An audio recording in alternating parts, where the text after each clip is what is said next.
that's definitely the right way to look at it. I think it's going to be a new era where the legacy financial infrastructure will be displaced by decentralized finance, which in essence means, blockchains are going to be at the center of it.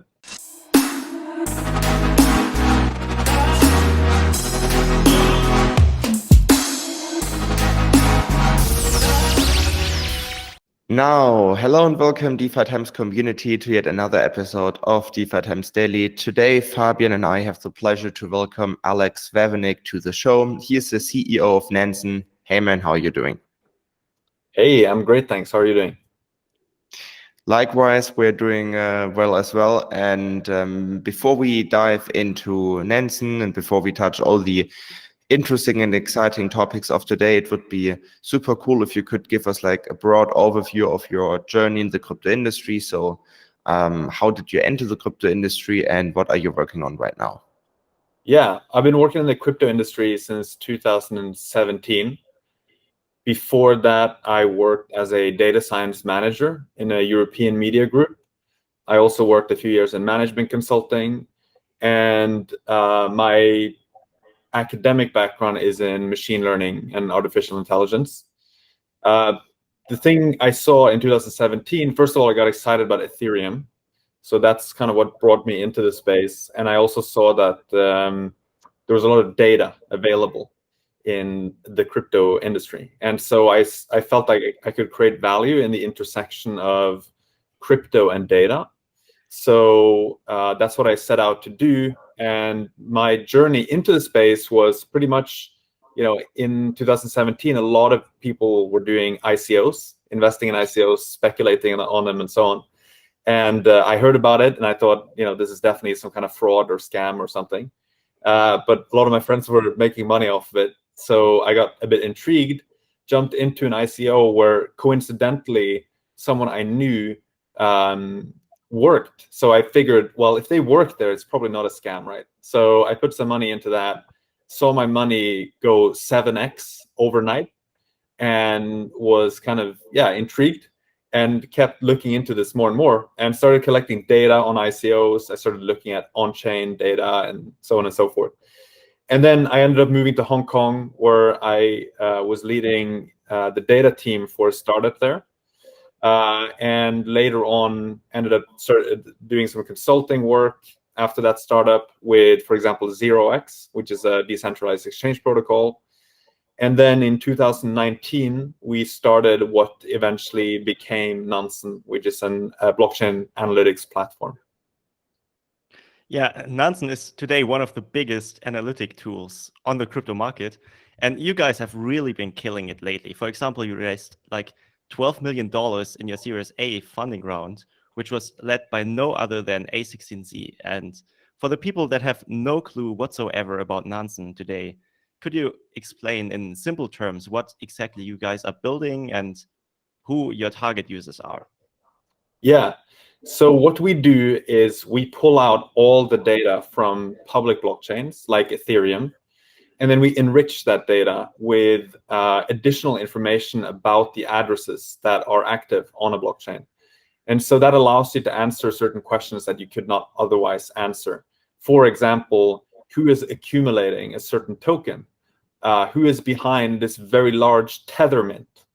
How many tokens are sitting on exchanges? Because you need to know which wallets are owned by which exchanges, and so on and so forth. And what we do is effectively we curate this data, and our mission is to surface the signal in this blockchain data so that our customers, who typically are crypto investors, they can discover new opportunities. For example, new tokens that are hot and trending and people putting capital into them, or even yield farms or smart contracts, NFT collections that are hot, and so on and so forth. So after discovering it, they can perform due diligence on these opportunities by understanding the breakdown of the holders, for example, and what's actually happening on the sort of the supply side of this token. And then you can also get real-time notifications, which can help you defend your portfolio in the in the event that there's, for example, a large amount of tokens being sent to an exchange, which might be, for being sold and so on, and you can get notifications through Telegram, Discord, and Slack. So at a high level, that's what we do as a platform. We have almost 100 million addresses labeled up with, we have a whole team dedicated to just labeling addresses. They don't manually do all that work. Some of it is actually manual, but mostly it's automated. But I think it's fair to say that we have the best overview of what happens on the Ethereum blockchain in the world. And so that's, what we try to accomplish so that we can surface the signal in all of this very noisy data that represents the blockchain markets. Yeah, definitely. I think especially for investors, the most crucial aspect recently was on-chain analysis. I think this is like the ultimate tool for anybody who is using crypto services actively, especially when we talk about using DeFi services on a daily basis. And in my view, one of your most exciting and interesting dashboards at Nansen is the smart money dashboard. So could we dive deeper here? So what is the concrete idea behind that, and what is the concept behind that? Yeah, so smart money is one of the behavioral categories that we have, which includes, for example, known VC funds, known crypto hedge funds, but it also includes anonymous traders who have just been extremely good at investing in the past. And so we try to put all this information into one dashboard where you can see, 11 minutes ago, there was a smart liquidity provider who bought sushi tokens, for example. I just have it in front of me now, so that's one of the things I'm seeing. Or I can see Alameda buying Matic tokens, perhaps because they're market making the Matic token. And this is useful because there's actually more than 100 million addresses on Ethereum. It's probably around 200 million at this point, and you don't really care what all of them do, right? You probably just care about what a few thousand of them actually do, and then the question is which thousand, right, or which few thousands. And for us, those segments that I mentioned, VC funds, hedge funds, known investors, but also just investors or addresses that have performed well in the past. Those are the people that you want to be monitoring because you can learn from them. And in many cases, they will have discovered stuff before you, and they might have done more due diligence than you on some opportunities. So we allow our customers to basically follow these so they can know what the smart money is doing on chain. And this is very different from traditional finance, where you don't really get those insights as easily. So we feel like it's kind of a way to level the playing field a bit and allow for our customers to also jump into some of the same opportunities as the smart money is looking at. Yeah, that's super interesting because in the end, it just makes the markets way more efficient because you can see in real time which influential person is buying which assets or is getting into which pool. And that's you can see in real time what the people are doing, and then you can also copy trade them. And that makes the crypto markets way more efficient than traditional markets, as you said previously. And now let's get to another topic. As a data analytics tool, you have quite a lot of responsibility when it comes to new trends in crypto and DeFi. Whenever a new ecosystem evolves, you have to ask yourself whether or not you're going to support it. For example, Polygon has kind of taken off during the last few weeks, and you guys have been pretty quick to integrate it. But now my question is, by which criteria do you decide when to add support for specific ecosystems like Binance Smart Chain, Polygon, or even NFTs in general? Great question. We have a chain evaluator framework internally. And the way it works is, to simplify it, as with many business decisions, you try to look at the cost and the benefit and weigh those up against each other. And so on the benefit side, we look at, for example, do we have user feedback? Do we have users, actively asking us to support a specific chain? And some of the chains that we have been asked about a lot are, for example, Polygon, but also BSC. And so BSC is the next chain that we're going to ship, hopefully next week. And so user feedback is extremely important. The other aspect on the benefit side is if there's a strategic opportunity. So this is more on at our discretion. Do we believe that this is a chain that's going to be important 2, 3, 4, 5 years from now? And often it's correlated with the user feedback. But other times we might feel like we see something where it's going to be important in the future, but you don't have a lot of people asking for it. So an example here would be some of the L2 solutions, right? Arbitrum, Optimism. These aren't really widely used at the moment, so you don't have a lot of users asking for them, but we feel like we should be strategically positioned to support those solutions. And someday there's going to be users asking for them, so we might as well be a bit ahead of the curve. Then there are some technical things we look at. Is the chain EVM compatible, so Ethereum virtual machine compatible? Because if it is, it makes the integration easier for us. We can reuse a lot of our technology. We look at, does it have a chain explorer? Does it have node providers that so we don't have to run our own nodes? We can use a third-party provider for it. And then we also look at, is this chain willing to fund some of the work? That's another thing that can help us on the benefit side. And on the cost side, it's 3 things. The infrastructure costs. Some of these chains can be quite expensive to support. Development costs, which are about the engineering time it takes, and then the running costs, which would be maintenance from the engineers in making sure it's up to date, everything's fine, and so on and so forth. So that's in brief terms how we look at it. We try not to be too sort of gut feel oriented. People have different opinions about which chains will be important, but if we plug in some estimated values for these different dimensions, we get an overall score. And we've been quite systematic in trying to follow from top to bottom, which chains we want to support. Yeah, that's very interesting. What you just mentioned at the end is that many people may react salty if you react the one or the other chain. That is a little bit controversial, but I think at the end of the day, it's about how many people actually want to use the data and need it. And but I think it's a very nice representation of how toxic the space can be sometimes. Nonetheless, Nansen, I think Fabi mentioned this point a couple of minutes before, is backed by A16Z, but also by Coinbase Ventures, etc. And I think it's clear the smart money has entered crypto years ago already. And now it's diving deeper into NFTs. And what I find very interesting is that they really invest in services that improve user experience. For example, Mark Cuban invested in Zapper. So how do you view this development that the smart money is really putting the money in to improve the user experience, specifically about DeFi? Yeah, I think the cool thing about many of these VC firms is that they come from they aren't natively crypto funds, right? They come from the internet world at large.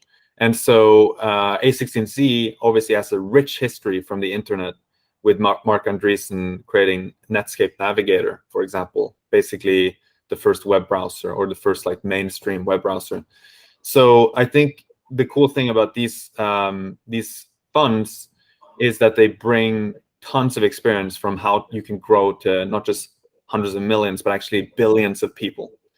And I think that experience is necessary for crypto. I don't think it's healthy if we only have the sort of crypto natives. We need to have people who can, help the crypto space be taken to the next level. And so I think certainly they're not doing this out of a charitable motivation, right? It's because they believe in the sector, and they strongly believe that crypto is probably the next big thing after the internet. And so, yeah, I think this is obviously very strong validation for the crypto space as a whole, that these funds and angel investors and so on are entering the space. But they are doing it because they strongly believe that it is going to be extremely important for the whole world in the decades to come. Yeah, super interesting what you just said. And now let's get to a rather fun topic of today. It's the NFT movement, and you're kind of like at the forefront of what's going on there, because you recently changed your Twitter profile picture and also your LinkedIn profile picture to a penguin. That's and right. Man, what's going on there, and how do you see this? Yeah, so there's a lot to say about this. So I don't know even where to start. I guess the penguin thing for me is it's a fun thing. I first of all, the penguins are cute, and second of all, I think they're a pretty engaging way to interact with people, like on the web. So suddenly now I have a bunch of friends on the internet who are also penguins, and it's maybe hard to explain to people outside of this space. But what it really is in concrete terms is you have an NFT, a non-fungible token. In this case, you have 8,888 unique pudgy penguins, and these penguins, they all have their own illustration, right? So you can use this illustration as a profile picture because it looks like a nice portrait of a penguin. And in my case, it was kind of random that I ended up getting a penguin.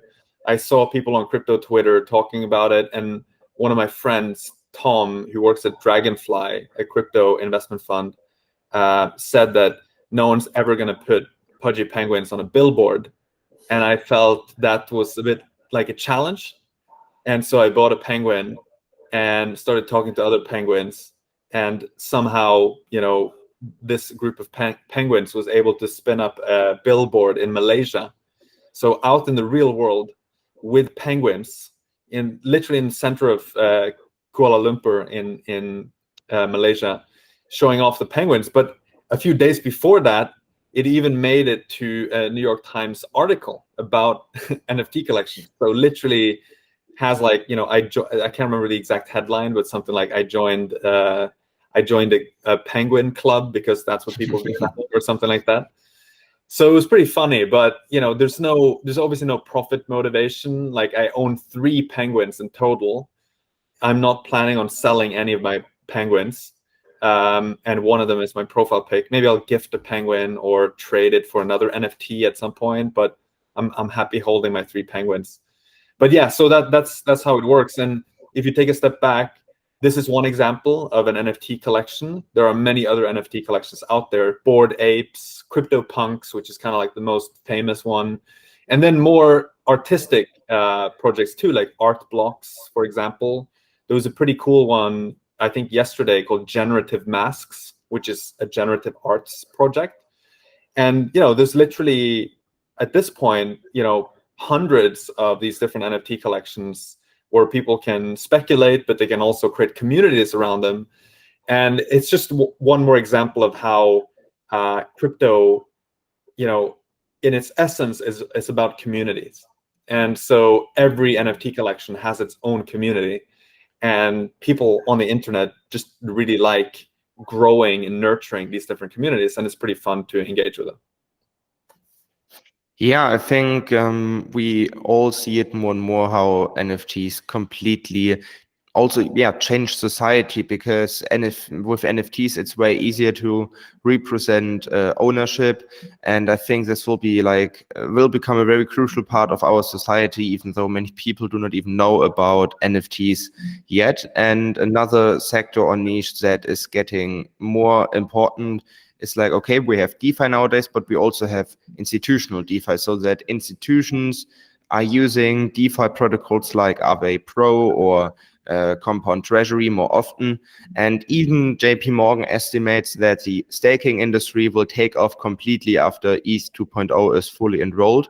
So what is your take on that? So for me, it feels like that DeFi and CeFi is merging right now. So will we see a new era of capital efficiency where DeFi becomes more or less the backbone or the back end of tomorrow's financial system?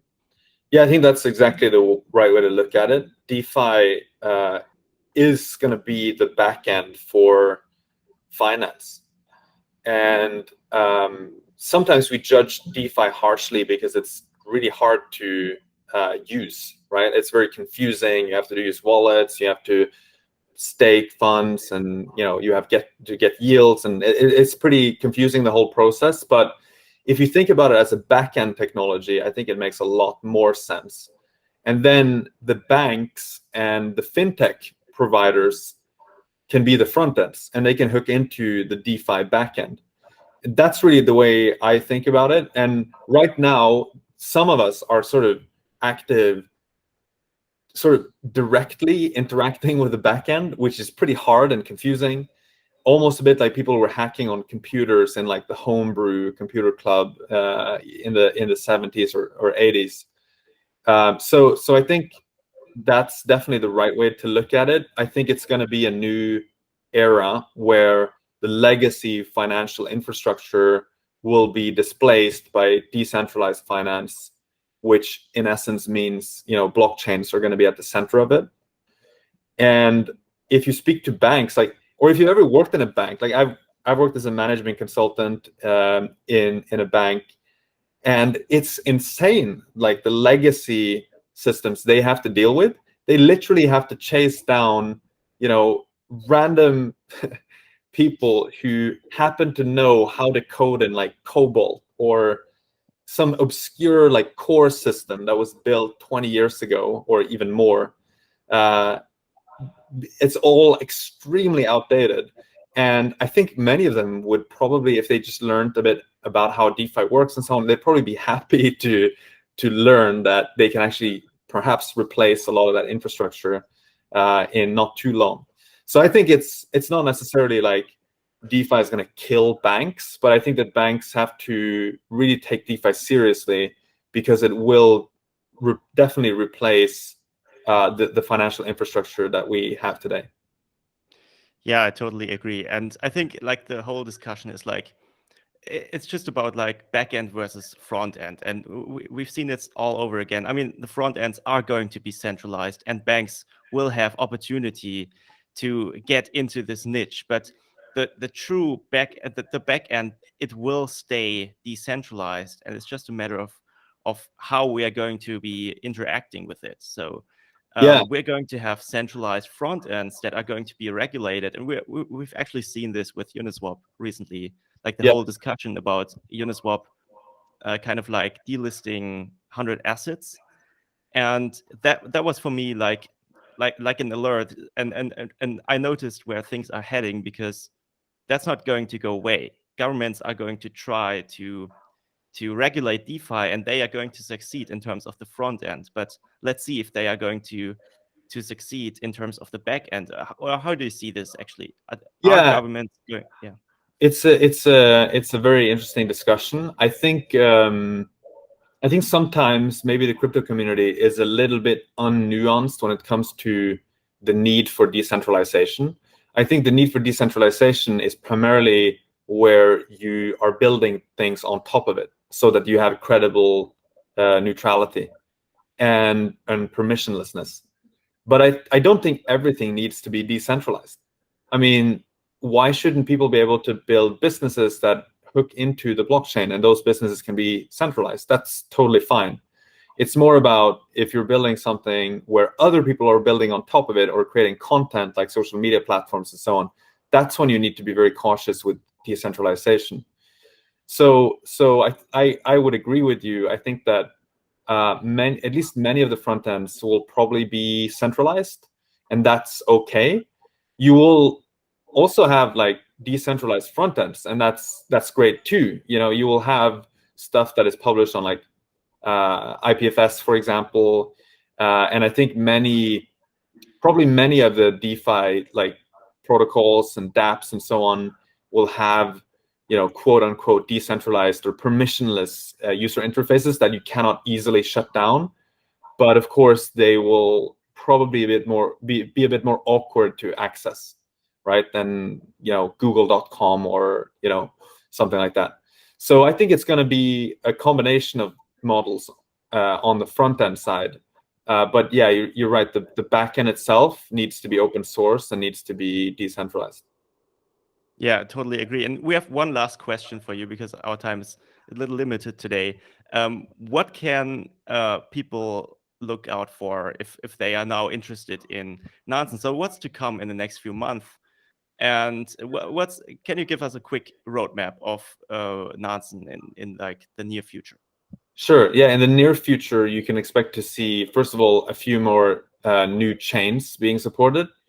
So BSC is coming next week. We're also going to roll out support for Phantom, CeLo, Ronin, which is the Axie Infinity chain, and a few other chains. So that's one thing to look out for. We're going to add more personalization into the product, which means you can like customize your dashboards. You can save your favorite tokens. You can have, an address book with custom labels for addresses that you follow. And just in general, that's just going to make the product a lot more useful and a lot more sticky. And then in the longer term, I think you can expect to see more social features as well. So it would be nice if you could message other addresses or other users in our platform. I think that's going to happen. Maybe not very soon, but at some point I think we'll get there. And then I also hope that we will at some point be able to have more transactional support within the user interface itself, because the DeFi protocols that exist today are incredible technologies, and it would be great if we can take advantage of those protocols and allow our users to easily interact with them as well, since they're already looking at all the data on our platform. So that's kind of how I think about it in the short term, and then also some thoughts about it in the long term. Yeah, this all sounds very exciting, and I think many people are now interested in keeping up with all your developments and maybe engaging with the rest of your community. So for the end, could you name us some good hop-off points to learn more about Nansen and to engage with your community? Definitely go to nansen.ai. You can do a trial of our product. It's $9, and you get to try it for 7 days. You can also go to Twitter and follow us at Nansen_AI. And then my own personal Twitter, you just look for a penguin, and my name is Alex Svanevik. That's my username on Twitter. Awesome. Yeah, you heard it, guys. And as always, all the links are in the description below, as always. In that sense, Alex, it's getting late in Singapore. I wish you a wonderful evening, and I hope to see you soon. Thanks very much. Thanks for having me.